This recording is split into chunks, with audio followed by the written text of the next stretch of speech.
Christians established more universities than all other groups combined by a magnitude of 10-1. But that gives you an idea of like these other religions were around a whole lot longer, so they could, in principle, science and modern thinking and university, like all of that could have come about, but it didn't. Yes. Well, how about this? In the science chapter, I actually chart the progress of science. And interestingly, it starts to take off after Jesus. Remember that Buddhism is in place first. Hinduism is in place first. They're worshiping Indra a lot like Zoroaster a lot earlier. There are lots of other worldviews inaugurated well before Jesus. Why don't those worldviews inaugurate and catalyze a scientific evolution, educational revolution? Why don't they? Why is it that it's behind Jesus? Now, that could just be a coincidence. And I'm willing to entertain that idea. Or it could be that the worldview initiated by Jesus acts as a catalyst. And I'm trying to figure out the difference. Is it a coincidence or is it a catalyst? Now, I think there are some interesting coincidentals because, you have the monastery schools. You'll see a bump in scientific activity. You'll see a bump at the invention of universities. You'll see a bump at the printing press. You'll see a bump at the Reformation. These could be coincidental. But one thing is clear. When you compare the kind of impact, even the Nobel, now you could argue, well, the Nobel Prize is a Western prize. Okay, then look at every other scientific prize that's ever been offered for anybody. Now, we have a choice. We have led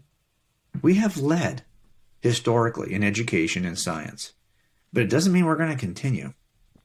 And I'm concerned about this, especially once we begin to say that everything is political. And if science is political and religion is political and your view on vaccinations and your view on whatever is all political, and you don't trust the other side because it's not so much that I'm not trusting of the science, I just don't trust the way that side is manipulating the science. Well, now we're going to step out of certain endeavors for political reasons rather than for the merit of the endeavor itself. And that's my concern, right? Now, maybe it's because I was 35 before I became a Christian, and I had an extremely high regard for science. I still do. So I'm not inclined to abandon ship. But the Muslims did. There's a golden age of Islam. It's called the golden age. Why? Because it had a set start and a set ending when they were impactful in the sciences. From about the 8th century, 6th century, or 7th century till about maybe the 12th or 13th century. And you'll see huge scientific activity from Muslims in that period. And then it pretty much drops off the map. That was for theological reasons. And I just want to be careful that we don't make the same kind of mistake. And we only could make it if we don't even understand our own history. And that's why, you write a book like this. And I never thought I would write the book. I did all this work, years ago at what I would call a blogger level. Yeah. In other words, I had done some investigation, but I wasn't the kind of person back then that was like keeping all my sources. I think I threw away half those books. So I had to go back and rebuy them all. And I'm like, okay, I should have done that work. But who's thinking you're going to write a book 20 years ago? So I just didn't, keep it all. But when Zonderbrink came and said, hey, we'd like you to do a book like Cold Case for us. I'm like, well, I did just half of this I could talk about, but it's going to be a lot. I need a couple of years to ramp it back up. And they gave me 2 years to research it. So that's why it ended up happening. So let's turn to Galileo now, because this is like, I think, one of the main stories that gets told in culture. Yep. That the reason why the church is so against science and so against critical thinking is because of Galileo and the Pope during that time. He just put him in jail and he died in jail and stuff. And it's that's the reason why. So let's talk about that and some of the circumstances that actually surround Galileo and why that sheds light on why the story is not what it really amounts to.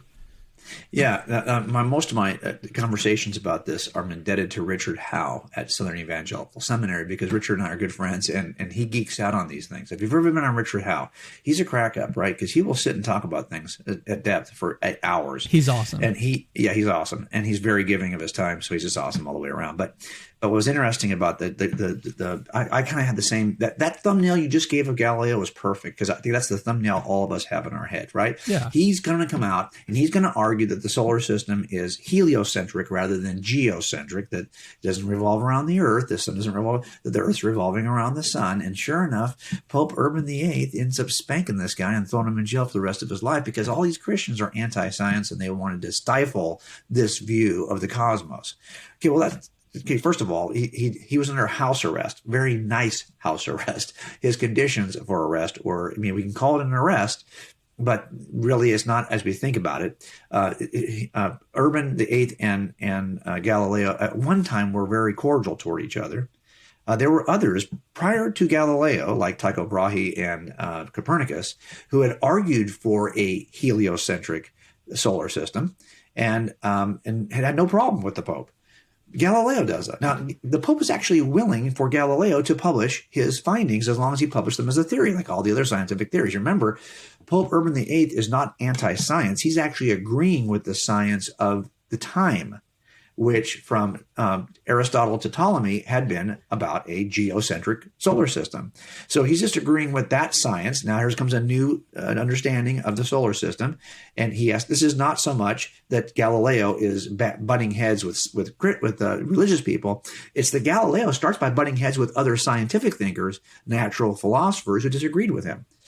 And so Pope Urban VIII was willing for him to post this, to write about it, as long as he left it as a thing. Now, here's what Galileo does. And I always say it this way. This is like the most important part of it. Yeah, Galileo, for the most part, was spanked by people who he was around because he was spankable. This dude was a jerk. And he would write things that were, I mean, I hate to say he's a jerk, but you get the idea. He was a little bit feisty. And the way he approached it, he wrote a fictional account of the interaction between a thinker like Galileo and the Pope. And he called the Pope in his fictional account Simplico, meaning simpleton.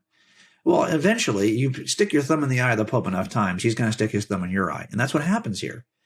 But in the end, I can tell you this, Galileo never abandoned his view of Jesus because he didn't think it was compatible with his science. No, he died a Christ follower. He actually died a Roman Catholic.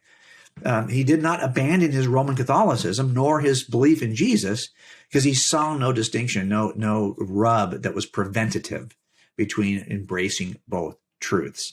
So I think in the end, we've kind of taken that story, but here's what it comes down to. In the end, if Christianity is anti-science, it should not have had the catalytic effect it did on the sciences. So if you said, okay, no, I don't agree with you, Jim. I still think that Galileo was treated poorly by Roman Catholics, by the Roman Catholic papacy. Okay, then all you can really say is that the Roman Catholic papacy had a problem. But that's not doesn't mean that all Christianity, all Christ followers have a problem. If that was the case, why are so many Christ followers fathers of disciplines in the science? And that's what you have, is you have a history replete. No group has had more of an impact in fathering modern science disciplines than Christians. They are responsible for more of the foundations of like modern chemistry, modern biology, modern astronomy, all the way down to quantum mechanics and computer sciences. No one has established more scientific disciplines as a group than Christ followers. That's because we don't have in it. We're not anti-science. We've actually been the catalyst for the sciences. Look at the scientific revolution. That's not a Christian term. That's not our term. That's their term. Yet it's dominated by what? Oh, Christians. Oh, Jim, but some of those Christians weren't really committed Christians. They maybe were only Christian in name only. Well, look, this is true for everyone who makes any claim about owning any worldview. Most people don't examine their worldviews all that deeply. So this could be said about anybody. The point is, what is it about the Christian worldview? And I give like 7 reasons why it catalyzes the sciences that actually kickstarts it. And it is unique to the Christian worldview.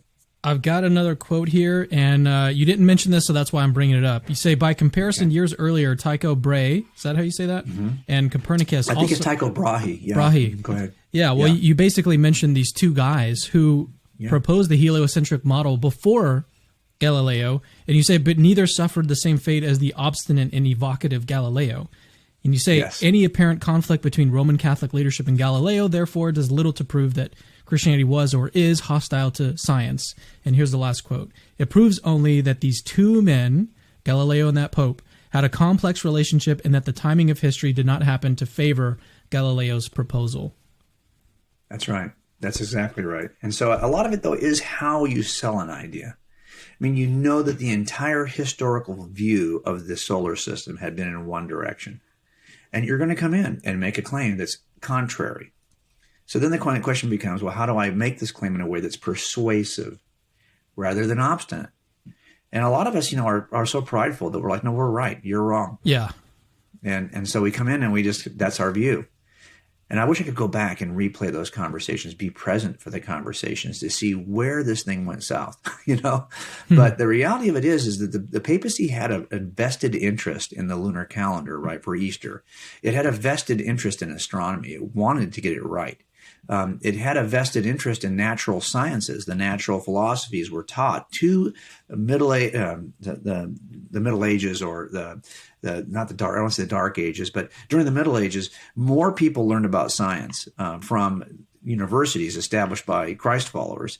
And the papacy supported all that. I mean, they funded all that. So it turns out that to argue that we're anti-science, but most people in Europe, and even the region that used to be called the Roman Empire, that those people, for the most part, knew what they knew about the natural sciences based on their educational experience, which was funded by the papacy. So I just don't think it's fair to say that. And clearly, the outcome shows us that Christians have not been anti-science, because we have been leaders in the sciences.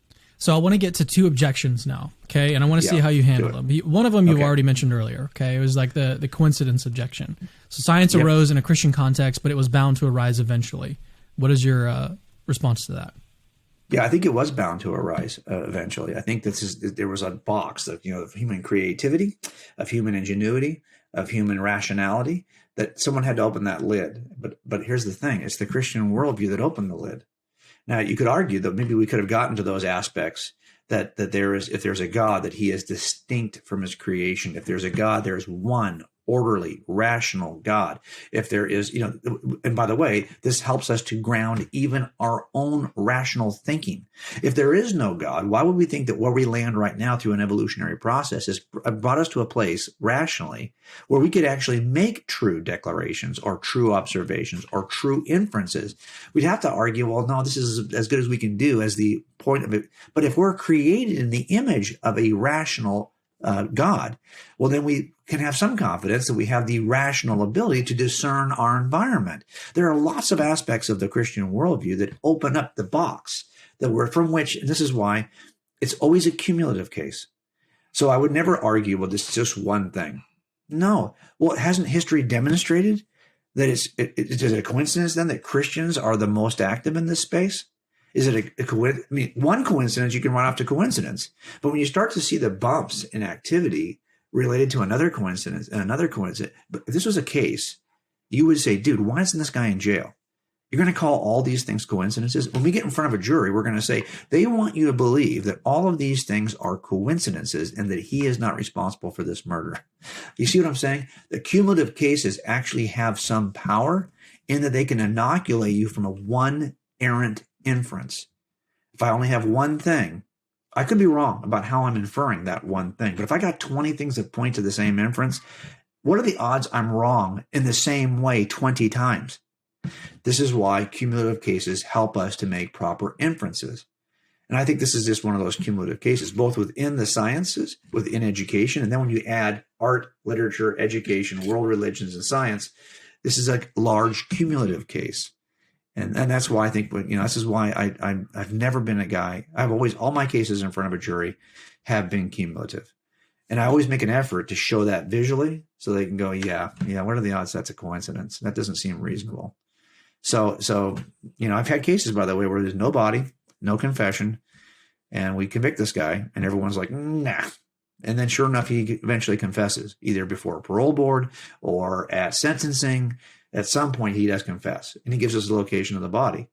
And now we know, okay, those weren't coincidences. Those were actually, pieces of evidence that you used cumulatively.